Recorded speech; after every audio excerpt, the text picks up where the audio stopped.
You know, a little over a year ago, I was in London, and I was sleeping with my window open.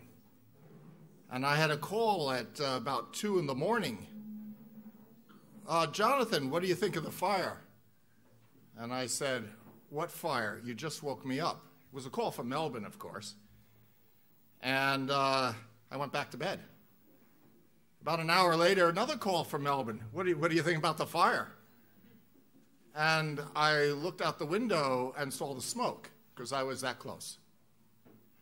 And it was pretty unnerving.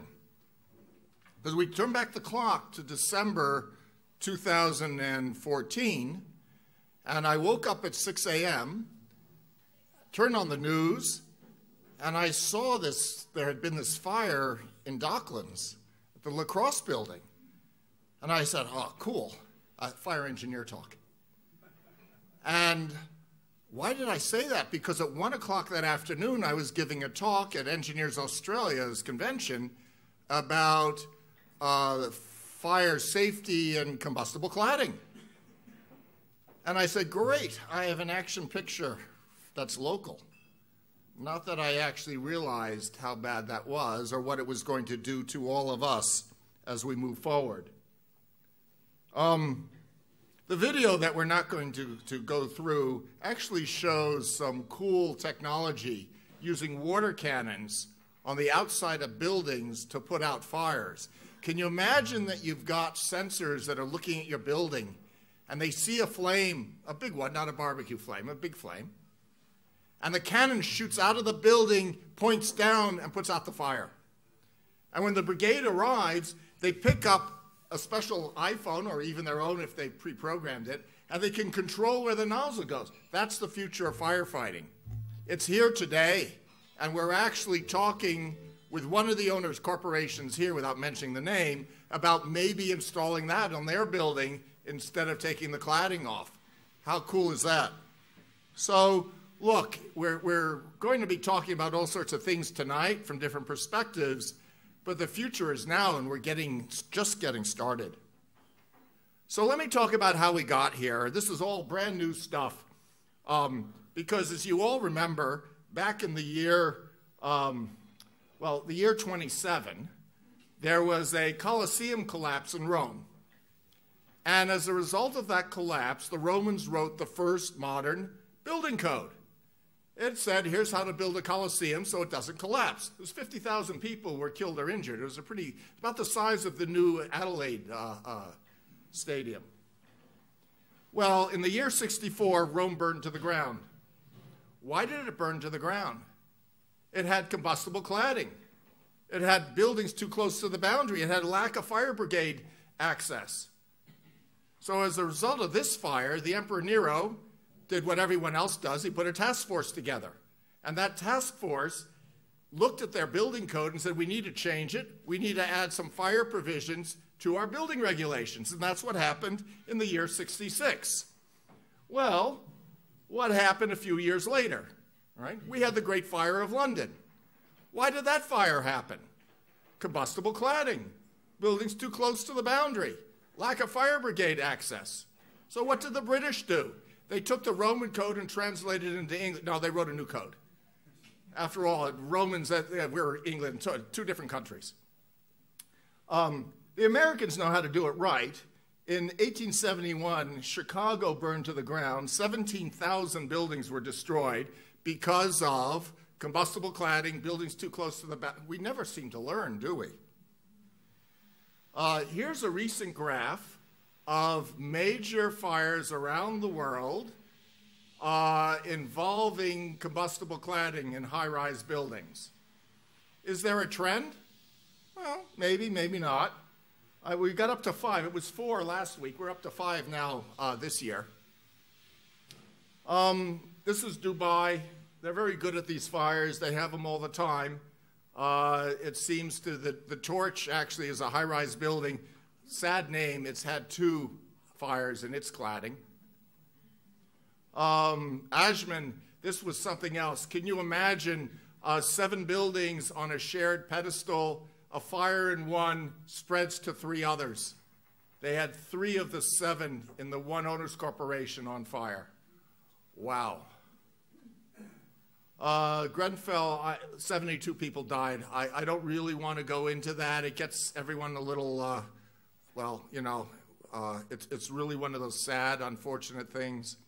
But I'll tell you a wonderful story about it. There was a problem with the alarm system. There was none that functioned.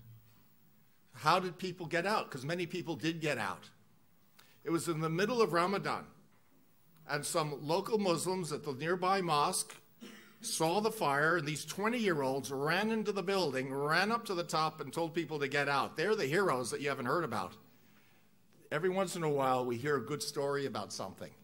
And it was just so wonderful because many more would have died if it hadn't been for those heroes. The brigade was caught completely off guard. They didn't know. They had no idea. They put the fire out. The fire started in a refrigerator, in a kitchen, and they put it out. They just didn't know that the fire had vented through the back of the refrigerator and ignited the cladding. Even if the building had been sprinklered, that fire still would have happened, and it probably would have overrun the sprinkler system. This is, of course, Melbourne. This is La Crosse. See all these flames? They all look the same. It's all the same product, the same material, the same problem. The only thing I'll comment about this is that we don't know how many people were in the building, 400 or 500, something or other. Can you imagine a bunk bed where there was a schedule where they were time sharing the bed? These were students. This is student accommodation in Melbourne today. It's kind of scary. Look, the problem is not due to cheap Chinese imports. I'm wearing an Apple Watch. There's nothing cheap about it. It's beautiful. It's made in China. It's a Chinese import. Right? The product that was put on the building in Docklands happened to have been made in China. The same product, chemically speaking, is made in Germany. Do you think that the polyethylene which burned here, the polyethylene from China, knew it was Chinese? No. Polyethylene just burns like polyethylene. I don't think it's due to builders and developers just trying to save money. I think, look, we all need cost-effective construction, otherwise we couldn't afford where we are. I think it's just due to a lack of understanding of combustible products. So in this particular case, we're talking about aluminum composite panels. There's also expanded polystyrene, which I'll talk about in a second. An aluminum composite panel consists typically of 3 major layers. It's got a couple of aluminum skins and a core. The core might be completely combustible, like polyethylene. It might be somewhat combustible, like an FR core, like an Apollic FR. How many of you have heard of Apollic? All right? And you thought it was safe. It is, except it burns. Just doesn't burn as badly as something that's 100% PE. Right? It's got paint layers. Guess what? The paint burns, but only a little bit. It has an adhesive. It's like a plastic wrap is very, very thin, and it burns too. There's only a little bit of it. It's the core that's the problem.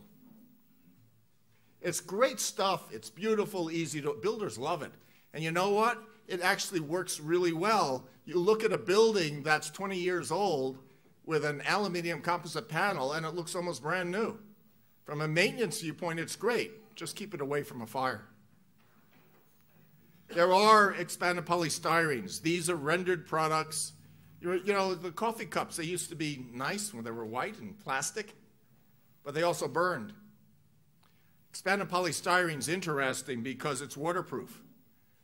If it cracks, or at where windows and doors are, if it's not sealed right, you get water behind it, and because it's waterproof, the water stays behind it, and what do you have in your building? Mold. So that's the other side of this story. On the other hand, there's not enough water so that when it burns, it puts the fire out. Instead, it just burns really nicely. So expanded polystyrene is another nightmare we have, and it tends to be on lower-rise buildings, although I've seen it on buildings as tall as 10 stories. It's supposed to be limited to one-story structures. And here's a picture of it burning. It's pretty nasty stuff. This fire started in one little shop and spread under the front in under 2 minutes. Expanded polystyrene. Oh, a little chemistry. I used to be a professor, so I have to. I'm sorry. Expanded polystyrene on the left, polyethylene on the right. The 38 kilojoules per gram is the amount of energy that's in a gram of the product. So you can see that the polyethylene has a little more, 44 versus 38. What do these numbers mean? Well, what's in petrol? 45 kilojoules per gram. Oh, that's about the same. It's like enveloping our house. It's not quite as bad because petrol can blow up. These products don't blow up. But when they burn, they give off the same energy as petrol. So you can look at expanded polystyrene, all right, and what it means in terms of a square meter. So roughly a square meter, typical application, typical thickness, EPS is about 7 liters, polyethylene about 11. Anyway, now you've got a problem, and you've got a notice from council, or you have a notice from the VBA, or you've done due diligence in your owner's corporation, management company, the Knight has said, go check out what you've got. Or your insurance company, you'll hear about that in a minute, has said, guys, we're worried about you, because don't forget, insurers don't only worry about property, they also worry about you. They worry about your lives. They're insuring you. And they say, please tell us what's on your building. So when we do that and we look at the risk, we need to look at how much of a risk is there. Is it on the outside of the building? If we have a fire on the outside of the building, we better make sure we can get out from the inside, right? We don't want two things that are wrong. Unfortunately, when we look at our buildings all too often, we find we've got penetrations and other things that are construction defects that were there from day one that should never have been there. And I would say about 80% of the buildings that I get called in to look at has significant problems with penetrations throughout the building, significant problems with their fire alarm systems, all right? And it's a big, big challenge for us at how do we deal with that. So when we look at buildings and look at cladding, we look at the inside, we look at the outside. I live in Trilogy, the orange building, the cladding comes down almost down to the ground. Are there ignition sources down at the ground? I don't know. There are all those guys with the motorcycles that deliver food, and they hang out down there. Do motorcycles catch fire? I have one. No, they don't, I'm sure. Anyway, buildings with holes in them are just like Swiss cheese. We have to worry. When you say we don't want to spend a lot of money checking our building, you're allowing the holes. When the Knight says to you, you really ought to spend the money and get the right people in, and you say, yeah, but I can get a cheaper one, is that really a good thing to do? In particular, if you got combustible cladding? Probably not. Fires can spread through the slab, they can spread through walls, through large openings, small openings. I mean, here on the right, this pink stuff. So they make a fire retardant foam that slows fire down, and they make it pink. But there are also pink ones that aren't fire retardant. How good is that? You can buy something that's pink and think it's working, and it doesn't do anything.